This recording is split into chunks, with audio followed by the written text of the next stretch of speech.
Baiklah Bapak Ibu sekalian, kami akan menyampaikan tata kelola untuk penyelenggaraan makanan banyak. Sebagai ilustrasi, sebetulnya penyelenggaraan makanan itu baik di rumah sakit maupun di penyelenggaraan yang banyak di asrama, di catering, di SOPG itu sama.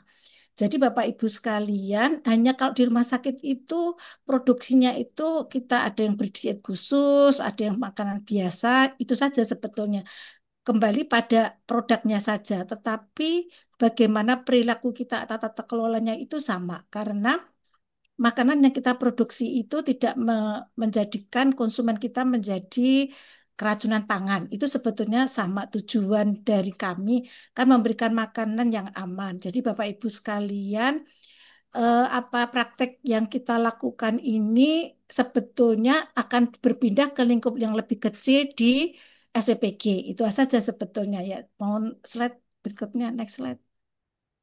Ya, jadi regulasi ini adalah beberapa regulasi yang harus kita patuhi. Yang pertama terkait dengan PMK nomor 78 2013 tentang pedoman pelayanan gizi rumah sakit. Kemudian terkait dengan standar akreditasi rumah sakit, terkait dengan persyaratan higien sanitasi jasa boga, kemudian pedoman standar gizi untuk MBG. Kami juga mengacu di situ karena di situ terkait dengan tadi WHO tujuh tujuan WHO tadi kita akan mengimplementasikan juga. Kemudian terkait tentang kesehatan lingkungan. Next slide. Jadi di plan gizi itu sebetulnya kita memberikan layanan untuk memenuhi kebutuhan gizi. Jadi sama juga untuk anak sekolah, gizi ibu hamil maupun gizi ibu menyusui. Tentunya konsumen kita itu agar terpenuhi kebutuhan gizinya. Kemudian dengan mengkonsumsi makanan kita itu akan meningkat kesehatannya. Kemudian apabila di rumah sakit ada beberapa pasien yang menderita penyakit tertentu, kita akan mengoreksi apabila ada kelainan metabolisme. Karena itu ada ahli gizi yang ada di rawat inap itu melakukan evaluasi sisa makanan, memonitor kondisi laboratorium, dan lain sebagainya. Kemudian di rumah sakit itu ada upaya promotif, preventif, kuratif, serta rehabilitatif. Next slide. Kemudian tujuan penyelenggaraan rumah sakit itu apa? Yang pertama itu agar asuhan gizi di rawat inap maupun di rawat jalan itu memenuhi standar yang sudah ditetapkan. Kemudian pelayanan gizi yang menyediakan makanan itu sesuai standar.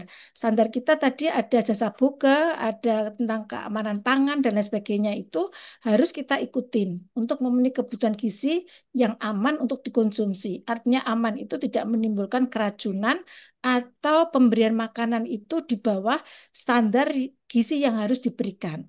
Kemudian termonitornya asupan gizi, karena itu kenapa kita melakukan evaluasi sisa makanan. Baik, itu juga akan terjadi di MPG. Sama juga ya kita melakukan evaluasi asupan makan.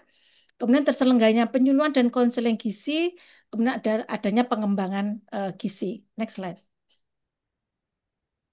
Kemudian fungsi dari plan gizi itu ada yang sifatnya administratif, kita melakukan perencanaan, pemanfaatan anggaran belanja, jadi anggaran yang dari APBN maupun APBD itu harus kita eh, penuhi, kita implementasikan ke dalam makanan-makanan pasien yang menarik dan memenuhi cita rasa.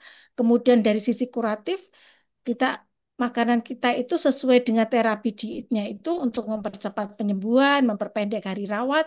Kemudian dari sisi edukatif kita melakukan perubahan perilaku. Jadi kalau misalnya dia harus melakukan pembatasan zat gizi tertentu dari makanan kita itu harus kita jelaskan agar mereka mematuhi sehingga pasien itu tidak berulang lagi masuk ke rumah sakit karena dia bisa memainten eh, pemenuhan gizinya itu di rumah dengan baik. Next slide. Kemudian sistem pelayanan gizi di rumah sakit itu ada input, ada proses, ada output, ada outcome. Di mana inputnya itu ada tenaga, ada dana, fasilitas, kemudian sasaran kita pasien, ada produk makanan, dan SOP atau kebijakan. Prosesnya itu sesuai dengan layanan yang kita berikan, baik di produksi, di asuhan gizi rawat jalan maupun rawat inap. Kemudian outputnya itu kita menyediakan makanan yang bercita rasa agar pasien kita itu mengkonsumsi makanan lebih dari 80%, sisa makanannya tidak banyak bahkan bisa habis. Kemudian fasilitas kita terstandar, di maintenance, dibersihkan, kemudian dipertahankan. Kemudian kita ada kegiatan-kegiatan yang kita harus laporkan, kita harus memberikan penyuluhan dan lain sebagainya. Kita melakukan pelatihan pada SDM kita agar mencapai kompetensi sesuai standar yang dibutuhkan. Outcome kita adalah kepuasan pasien, menurunkan hospital malnutrisi, masuk rumah sakit malah turun status gizinya, kemudian meningkatkan pendapatan rumah sakit dan adanya efisiensi. Bila tidak terjadi, kita akan umpan balik ke input lagi. Next slide. Kemudian alur penyediaan makanan itu mulai dari perencanaan menu, kita menghitung taksiran kebutuhan bahan makanan, kita harus mengatur pembelian bahan makanan, kita mengevaluasi, memonitor penerimaan bahan makanan, kita harus memonitor penyimpanan bahan makanan, persiapan bahan makanan, pengolahan bahan makanan, distribusi makanan, penyajian makanan, dan pencatatan pelaporan. Ini semuanya sudah ada output-outputnya. Di dalam merencanakan menu kita ada tim menu, bukan kita merencanakan sendiri. Jadi ada ahli gizi, ada bagian produksi, ada konsumen yang akan memberikan masukan. Kemudian next slide. Nah, kita dalam merencanakan menu itu harus memenuhi kecukupan gizi. Kita ketahui kita ada standar makanan makanan pasien. Kemudian di MBG itu juga ada sekarang panduan pemenuhan nutrisi gizi MBG yang baru keluar 2025 dari Kementerian Kesehatan. Di situ nilai gizinya berapa yang harus dipenuhi. Sama dengan kita. Kita juga harus ada standar penuntun diet, di situ ada standar-standarnya. Kemudian ada peraturan di rumah sakit, kita harus melihat kebiasaan pasien, macam dan jumlah klien, fasilitas yang tersedia. Kemudian pegawai kita itu apakah terdidik, kompeten, dan sebagainya, terlatih. Kemudian macam pelayanan, kita pelayanannya itu memang pelayanan yang sifatnya sosial, bukan komersial. Kemudian kita melihat musim, apabila kita menyediakan makanan, kalau tidak ada mangga, jangan menyusun menu dengan ada mangga gitu ya. Kemudian lihat iklim dan keadaan pasar. Kalau misalnya kita di Jogja itu sulit ikan, jangan menggunakan frekuensi ikan banyak. Karena nanti kalau suatu saat kita menyusun menu dengan ikan, dapatnya ikan yang nggak sehat. Karena kita harus dapat dari Semarang, dari luar Jogja, di mana itu sangat tergantung dengan kondisi alam. Kemudian biaya. Excellent. Kemudian fungsi menu, kenapa kita harus menyusun menu, itu untuk memudahkan pelaksanaan, sehingga kita tidak setiap hari berpikir menu apa yang kita implementasikan, kemudian juga untuk menghindari pengulangan menu, kemudian untuk memenuhi zat gizi. Kemudian di dalam menyusun menu, kita harus memperhatikan variasi makanan, kombinasi hidangan agar menarik gitu ya. Tidak hanya warnanya itu putih, coklat gitu ya. Jadi ada warna merah, ada warna hijau, ada warna kuning, ada warna putih. Itu di dalam menu, perencanaan menu itu harus kita perhatikan. Kita sesuaikan dengan biaya yang sudah diterapkan oleh pemerintah, dan waktu dan tenaga dapat kita hemat. Next slide. Kemudian di dalam penilaian menu itu ada beberapa hal yang perlu kita perhatikan, kecukupan gizi, pola menu, kombinasi warna, kemudian telur, tekstur dan konsistensi, rasa dan aroma, ukuran dan bentuk, temperatur dan suhu tetap kita perhatikan, cara persiapan. Jadi memang kita itu tidak akan menyusun menu itu semua racikan semua. Gitu misalnya dadar telur, kemudian orak-arik sayuran, kemudian misalnya buah potong tidak mungkin karena itu akan melelahkan pegawai dan persiapannya terlalu panjang. Kemudian popularitas, musim dan keadaan pasar, kita lihat konsumen kita lihat fasilitas dan peralatan kita itu bisa mendukung nggak dengan menu yang kita susun. Kemudian tenaga, dana, dan jangan sampai terjadi pengulangan menu serta penyajiannya. Penyajiannya kalau kita menggunakan alat makan piring dan lain sebagainya, tentunya berbeda kalau kita menggunakan plato atau yang ada seperti di dalam BGN. Next slide. Kemudian ini form penilaian menu. Kalau tadi kita sudah menunjukkan apa saja pointer-pointernya, di sini kita sudah ada form penilaian menu. Kita akan melihat menu dari setiap menu, kemudian siapa yang melakukan penilaian menu. Yang melakukan penilaian menu dari rawat inap itu bisa perawat, bisa bagian produksi sendiri melakukan penilaian menu. Apakah terlalu lama, apakah tidak serasi. Kalau ditulis di dalam konsep itu bagus, setelah dipraktekkan mungkin terlalu merepotkan, waktunya lama, itu nanti kita akan lihat perlu diganti menu yang ini gitu. Jadi di sini memang ada penilaian menu. Kemudian next slide, next slide. Kemudian rekomendasi perbaikan. Setelah kita melakukan evaluasi penilaian, kita memberikan rekomendasi. Ini misalnya yang awal tahu bumbu tomat diganti aja tahu katsu gitu ya. Karena banyak ide yang disajikan dalam bentuk kuah gitu ya. Misalnya love tempe ganti aja bakso tempe goreng. Karena kombinasi warnanya kurang menarik gitu ya. Tuna bakar kecap ganti aja otak-otak tuna. Kombinasi warna kurang karena tuna bakar kecap dan orek tempe sama warna coklat. Jadi ini kita di dalam produksi makanan sama juga nanti mau catering atau maupun di rumah sakit sama kita lakukan penilaian menu. Next slide. Kemudian siapa yang menyusun menu?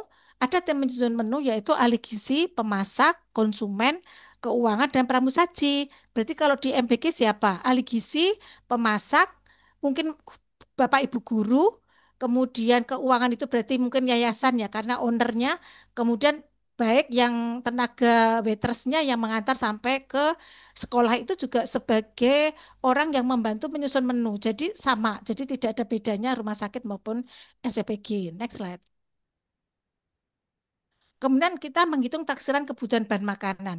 Nah, ini kita akan mengoptimalkan kami juga pasien kita BPJS, kita ketahui BPJS itu sudah punya plafon-plafon anggaran dan kita tidak boleh melampaui dari plafon anggaran. Seperti juga MPG. MPG itu misalnya 15.000 dan 10.000 untuk makanan, berarti kita harus bisa menyusun menu dengan 10.000 itu, di mana kita harus menghitung taksiran kebutuhan bahan makanan itu dari menu-menu yang sudah kita lakukan penyusunan. Kita akan melakukan cost control menu mana yang melebihi 10.000, menu mana yang kurang dari 10.000. Tidak bisa semuanya sama 10.000, sama dengan di rumah sakit. Misalnya menu pasien kelas 3 itu 25.000. Nggak bisa semua 25.000, mungkin ada yang 26.000, mungkin ada 24.000, karena kita tidak bisa seperti perusahaan langsung eh, harga mati seperti itu. Karena di sini ada siklus menu, ada frekuensi penggunaan bahan makanan, di standar porsi ini adalah faktor-faktor yang harus kita perhatikan pada saat kita menghitung taksiran kebutuhan bahan makanan yang nanti kita akan kirim ke vendor dalam bentuk kontrak gitu ya. Next slide. Kemudian perencanaan kebutuhan menu ini dengan rumus jumlah jumlah siswa kalau di MPG, kalau kita jumlah pasien kalikan berat kotor kalikan jumlah pemakaian di dalam siklus menu itu. Next slide.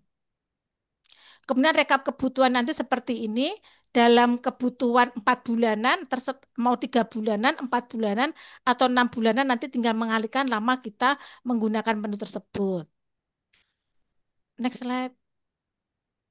Ya, kemudian di dalam kontrak kita itu ada yang namanya spesifikasi bahan makanan, sehingga sejak awal itu kita bisa mengendalikan. Tadi di dalam HACCP di diagram alir itu pada saat kita bicara tentang bahan awal itu kita kendalikan dengan spesifikasi bahan makanan. Jadi di sini kita di dalam produk kita itu misalnya nama makanan bayam, nama makanan tahu, tempe, dan lain sebagainya. Warna yang kita kehendaki itu seperti apa kualitasnya. Jadi eh, terjadinya keracunan makanan itu sebenarnya diawali dari sini. Produk kita itu di awal sudah kita kendalikan belum? Kalau kita sudah kendalikan berarti kita sudah mengurangi terjadinya keracunan bahan makanan karena di awal kita sudah kontrol kualitasnya seperti apa. Misalnya kalau kita ayam umur 3 bulan, akhirnya dalam 1 ekor itu bisa 1 kilo gitu misalnya. Jadi eh, peternak itu juga bisa akhirnya kita bekerja sama dengan peternak misalnya. Kita pengen yang umur 3 bulanan semua gitu. Jadi nanti dia akan menyediakan seperti itu. Jumlah produksi, apakah nanti jumlah produksinya itu kalau kita menghendaki 1 kilo telur itu isinya 16. Kita tidak mau isi 20 karena kita sudah mengikuti satu telur itu harus proteinnya 10. Kalau di bawah 50 gram itu kurang dari itu. Kemudian umur bahan, ukuran, ketentuan, dan identitas misalnya tempe eh, mereknya Moklar atau mereknya apa itu, atau misalnya apel mereknya misalnya apel mana lagi dari produk siapa itu sudah ada di situ sehingga kita tidak akan ada variasi dari input bahan makanan yang kita pesan. Next slide. Kemudian nanti itemnya seperti ini, nama bahan makanan tempe kedelai, warna putih, bentuk padat, kualitas murni, tidak asam, produksinya 1 kilo, itu isinya 4 bungkus, misalnya ukurannya seperti apa, umur bahannya harus baru, keterangan khusus dikirim dalam bungkus, misalnya mereknya itu tadi Moklar atau mereknya Murni dan lain sebagainya itu bisa. Termasuk buah. Jadi pengendalian itu kita awali dari depan. Ini nanti juga kita bisa melihat kalau memang anggaran kita terbatas, mestinya kita akan memilih bahan makanan yang sepertinya di bawah ini sebetulnya yang kualitasnya bagus juga banyak. Next slide. Kemudian tujuannya itu untuk mewujudkan kesamaan dalam pencapaian kualitas bahan makanan sebagai upaya untuk pengawasan harga makanan. Jadi kalau misalnya terbatas ya jangan menunya menggunakan apel merah, kan bisa menggunakan apel yang lain, tidak harus yang apel Washington misalnya. Memudahkan dalam pembelian atau pemesanan, memudahkan dalam penerimaan bahan makanan. Sehingga antara vendor yang kita rekanan yang akan mengirim dengan tim penerima itu sudah satu bahasa. Jadi waktunya lebih singkat, kualitasnya sudah jelas yang akan kita pakai. Next slide. Kemudian spesifikasi bahan makanan itu kita harus memenuhi undang-undang terkait dengan standar kualitas dan juga untuk perlindungan konsumen. Next slide. Kemudian dalam pembelian ini kita menjamin ketersediaan bahan makanan sehingga misalnya tidak ada di pasaran, misalnya ikan yang harusnya kita pesen kemarin untuk hari ini, semalam itu kita sudah harus ada komunikasi. Pas di pasar ada enggak? Kalau enggak, dia harus segera ganti, minta ganti apa? Sehingga komunikasi dengan pihak rumah sakit itu sampai sore itu masih ada. Dan menjaga mutu bahan makanan, menunjang efektivitas dan efisiensi, dan menjaga keamanan pangan. Next slide. Kemudian metode pembelian makanan itu bermacam-macam ya. Kalau kami adalah sistem kontrak ya. Ada juga yang sistem pemilihan langsung atau belanja langsung ke pasar. Tapi kalau SPPG dengan jumlah layanan seperti itu nggak mungkin kita belanja pasar. Mungkin kita harus melakukan pemilihan vendor mana yang mungkin mendapatkan kualitas terbaik, harganya lebih eh, menarik juga gitu ya. Next slide. Jadi vendor ini mempunyai tugas itu memenuhi permintaan kita. Jadi jangan sampai misalnya kemarin yang dikirim itu ayam bau gitu. Ayam sudah dari awal penerimaan sudah berbau. Ini nggak bisa. Kalau kita punya vendor kita tolak, dia harus segera mencari ganti. Tapi kalau kita belanja sendiri, pasti nanti akan memaksakan untuk bisa kita masak gitu ya. Kita tetap harus kolaborasi dengan pihak ketiga yang memang punya keahlian untuk pengadaannya. Kemudian produknya berkualitas, waktunya jelas, kemudian layan terbaik dan harga kompetitif. Kita harus membandingkan beberapa vendor memang. Next slide. Nah, di dalam rantai penyediaan, rantai proses pengadaan bahan makanan, itu memang harus ada supplier yang sudah teruji tadi, terpilih, kemudian ada proses pengadaannya, pembelian seperti apa, harus ada order pengirimannya sesuai dengan spesifikasi, kemudian bagaimana dia nanti melakukan penagihan, kemudian ada proses pembayaran. Jadi memang kadang-kadang pembayaran yang terhambat ini kadang-kadang juga menghambat vendor yang ada di penyediaan bahan makanan. Jadi antara invoice dengan payment processing ini harus lancar gitu ya. Karena agar kita itu juga mendapatkan kelancaran dalam proses penyediaannya. Next slide. Kemudian setelah itu dari vendor kita sudah mendapatkan, kita sudah memberikan kontrak, mereka mengirim, di situ ada petugas yang ditunjuk. Petugas yang ditunjuk itu kalau SPPG punya ahli gizi ya ahli gizi itu yang akan menerima gitu ya. Jadi kalau punya SPPG ya SPPG yang ada ahli gizi itu yang menerima. Jadi pemeriksaan itu mencakup kualitas kuantitas, tanggal kadaluarsa, kemasan dan kondisi fisik disertai dengan dokumen penerimaan dan tanda terima. Jadi Sejak awal ahli gizi itu sudah memastikan bahan makanan itu terbaik di dalam proses penyediaan SPPG. Jadi jangan sampai main mata juga dengan vendor. Ini nanti kalau seperti itu yang jelek-jelek kita terima nanti akibatnya juga makanannya menjadi tidak aman, tidak bermutu. Next slide. Kemudian standar penerimaannya itu ada tim penerima, ada kompeten dan berintegritas, ada kontrak, di situ ada jam pengiriman, ada spesifikasi, ada administrasi, ada bukti order kita, kemudian dari vendor mengirim faktur kirim. Jadi antara order dengan faktur kirim harus ditandatangani oleh penerima gitu ya. Dan itu harus cocok, tidak ada kurang ataupun lebihnya. Next slide. Kemudian di rumah sakit itu kita menggunakan sebenarnya ada dua cara, blend receiving dan konvensional. Kalau blend itu hanya melihat beratnya ada sesuai speknya itu, spesifikasinya nggak dilihat, kualitasnya nggak dilihat, pokoknya beratnya saja.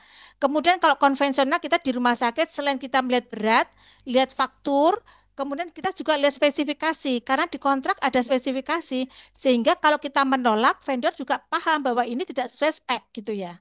Next slide. Kegiatan penerimaan ini Algisi mengecek semuanya, memastikan dia harus mengetahui secara persis bahan makan yang diterima. Next slide. Kemudian setelah kita menerima bahan makanan, kemudian kita menyimpan. Menyimpan itu ada nyimpan basah dan kering.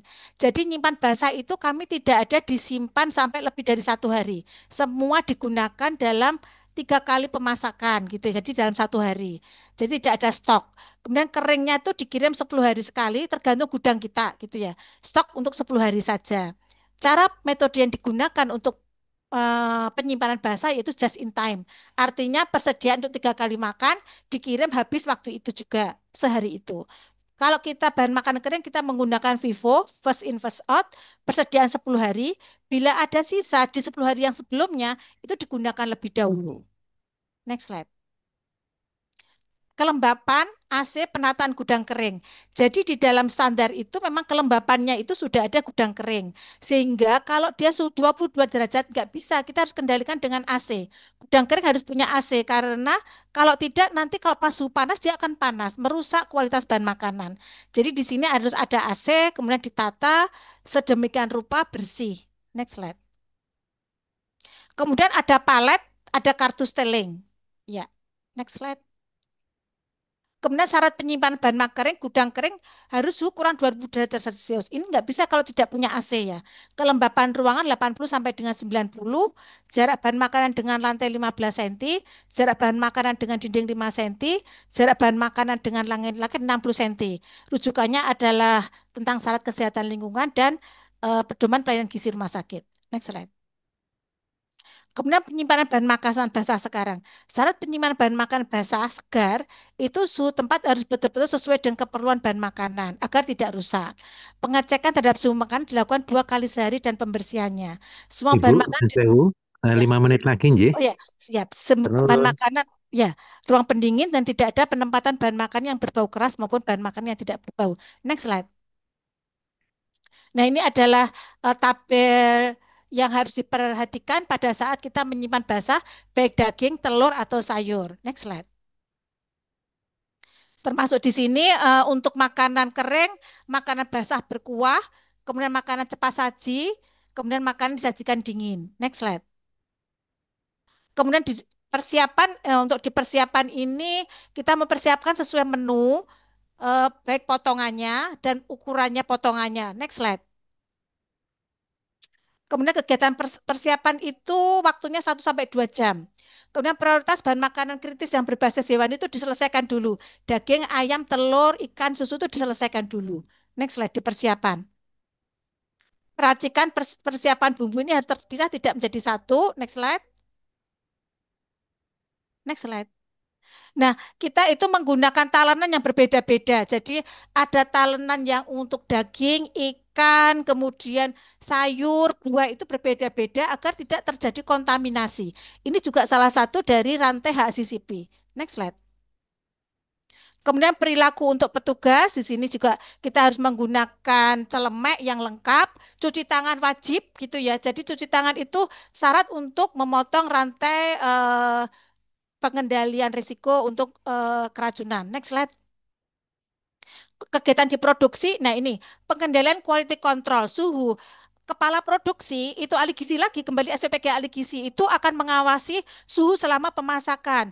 Dia akan mengalami cita rasa sehingga 1 sampai 2 jam itu dia sudah ngincipin semua. Kalau ada keracunan berarti dia sendiri dulu yang mulai karena dia akan merasakan apakah mules, apakah gatal-gatal atau demam, berarti dia dulu sendiri. Jadi memang kita itu sebagai tester itu resikonya memang nanti kalau keracunan lebih awal karena dia harus mencicipi semuanya.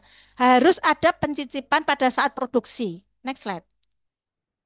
Kemudian teknik pengolahan sesuai dengan yang diharapkan, sesuai dengan menu, suhunya harus tercapai 100 derajat pada saat proses pengolahan dengan pengukur suhu. Next slide.